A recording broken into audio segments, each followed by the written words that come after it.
भाई 17 साल तो राज ही नहीं हुए, 50 साल राज किया है कांग्रेस ने। बाकी तो जनता इनका रहा है कि कुछ नहीं किया। मोदी से पूछो कि राजस्थान नहर मानव निर्मित नहर है, हिंदुस्तान एशिया सबसे बड़ी नहर कारण है, ये मोदी जी के पिताजी लाए थे क्या? ये परमाणु बम, ये जो ये जो बनाया ना एटम बम, ये नेहरू जी की देन है। पंचवीर योजना नेहरू जी की देन है, भाखड़ नेहरू जी की देन है, और पोंग डैम नेहरू जी की देन है। ये सारे नेहरू जी की देन थी, उनका विकास था। उसी विकास में तो खड़े हो आप हैं। आपने नई योजना क्या चालू की है बताओ? आप ये अगर झूठ बोलते हैं। अब मोदी जी बाहर जाते हैं और उनके आरएसएस के जो चमचे हैं पैसे दे के लोग खड़ा के मोदी मोदी मोदी के ताले बजाते हैं। असली वक्त क्या है? आपने देश को जितना बदनाम किया बाहर, किसी ने नहीं किया। इंदिरा जी टाइम में अमेरिका हिम्मत नहीं थी कि वो आँख दिखाता। नेहरू जी ने पद से इसका साथ इसलिए चालू किया था कि उस समय भारत में सुई भी नहीं बनती थी, परिस्थितियाँ खराब थी। उन्होंने देखा अगर देश में शांति नहीं होगी, लड़ाई में अगर झुक जाएंगे तो हम तरक्की नहीं कर पाएंगे।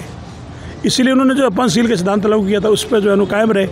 ये ठीक है कि चाइना ने धोखा दे दिया और वो हमारे साथ झगड़ा उसने किया, उसके कई कारण हो सकते हैं, लेकिन नेहरू जी की जो नीति थी उस नीति पर आज भी चल रहे हैं। अब आप भगवाओं को लाके राज कराएंगे क्या? आप मोडों को ला रहे हैं जिनका आप जीवन खराब कर रहे हो। उनका काम तो सिर्फ आध्यात्मिक काम करना है, लोगों को आध्यात्मिक ज्ञान देना है। इस बात पर आप उन राजनीति में लाकर उनका जीवन तो खराब कर रहे हो और आम जनता को भरमा रहे हो। किस प्रकार का ये मतलब जो हो रहा है? तो सनातनी हैं, हिंदू का सरकार है, इसमें अगर हिंदुओं के लिए कुछ ज़्यादा कर रहे हैं कि देखिए साहब, सनातनी से मैं निवेदन करूं, जब मुग़लों का राज था तब सनातन खत्म नहीं हुआ। उन्होंने दुनिया भर के मतलब हमारे घर जलाए, अटैक किए, मंदिर किए। उस समय सनातनी राजा थे, राजा भी सनातनी थे। उस समय कुछ नहीं बिगड़ा, अब क्या बिगड़ेगा? और जब दूसरी सरकार रही हैं इस मोदी के अलावा, तो सनातन खत्म हो गया था क्या? सनातन खत्म नहीं हुआ। सनातन तो बड़ी जगह है, उल्टी का प्रसार ज़्यादा हुआ है।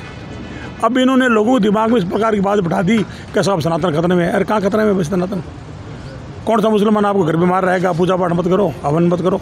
अरे कौन सा हिंदू मुसलमानों कह रहा तुम नमाज मत पढ़ो? कोई नहीं कह रहा। इस प्रकार का वातावरण बना के ये जो कर रहे हैं, इलेक्ट्रिक बॉन्ड वाला मामला आपके सामने आया है जी, आया ना?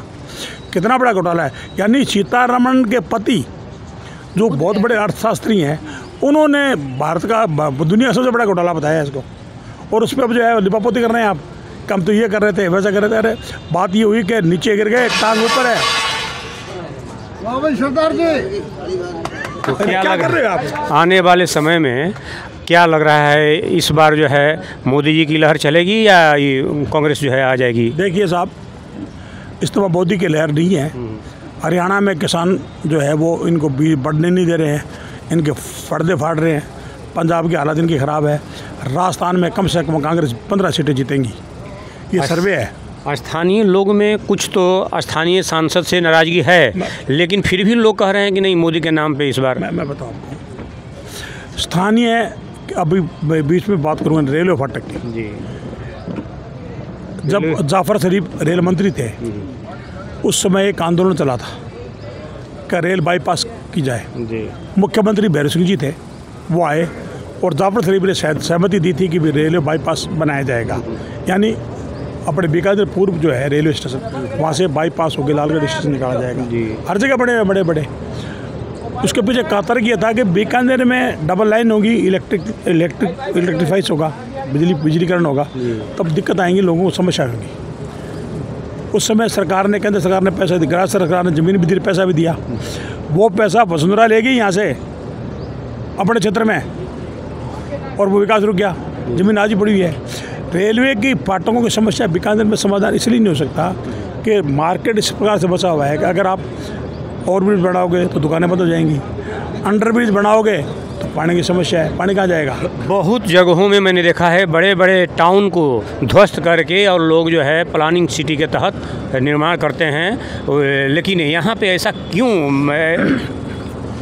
इसका कारण ये है कि हमारे जो लीडर हैं, चाहे वो कांग्रेस के रहे हों, चाहे वो बीजेपी के रहे हों, कभी भी रहे हों, उनका विजन कोर्ट गेट से बाहर सोच था ही नहीं। उन्होंने कभी विकास की बात नहीं की। बीकानेर न्यू सिटी बसना चाहिए, बीकानेर का जो विकास हो रहा है, डेवलप हो रहा है, उससे बीकानेर नई सिटी बसनी चाहिए, समस्या समाधान हो जाएगा। लेकिन वो नहीं करना चाहते। दूसरी बात यह है कि हम अपने दायरे से बाहर निकलना नहीं चाहते। आज मुझे बताइए, कोर्ट गेट से आप निकलोगे बाहर, मान लो अंडरब्रिज बना दिया आपने, पानी का पड़ जाएगा सारा ढाल। वो हाइट जो है ना, यहाँ से उसकी हाइट 50 फुट ऊपर है। क्या लग रहा है अगर दोहरीकरण हो जाती है, डबल लाइन हो जाती है, तो क्या समस्या खत्म हो जाएगी?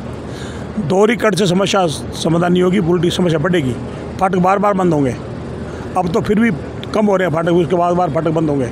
तो ये बाईपास क्यों नहीं होता? इसके बाईपास इसलिए नहीं हो रहा है कि हमारी राजनीतिक इच्छा शक्ति, हमारे वर्तमान जो सांसद है अर्जुन राम जी के नहीं है। अर्जुन राम जी ने ये वादा किया था, R.K. दास जी गुप्ता साहब ने जब आंदोलन किया था तो उन्होंने कहा मैं आपके साथ और मैं जाऊँगा, रेल मंत्री से मिलूँगा। उसके बाद जब भी ज्ञापन जाते हैं तो मुँह फेर लेते हैं, ये मुँह फेर लेते हैं और ये इस मामले में कुछ नहीं बोलते। अब लोगों को भड़काने के लिए झूठे बातें कर रहे हैं जी। जैसा कि आपने देखा कि नाराज़गी जो है अब सामने दिखने लगी है, और चूँकि कल ही चुनाव है और ऐसा लग रहा है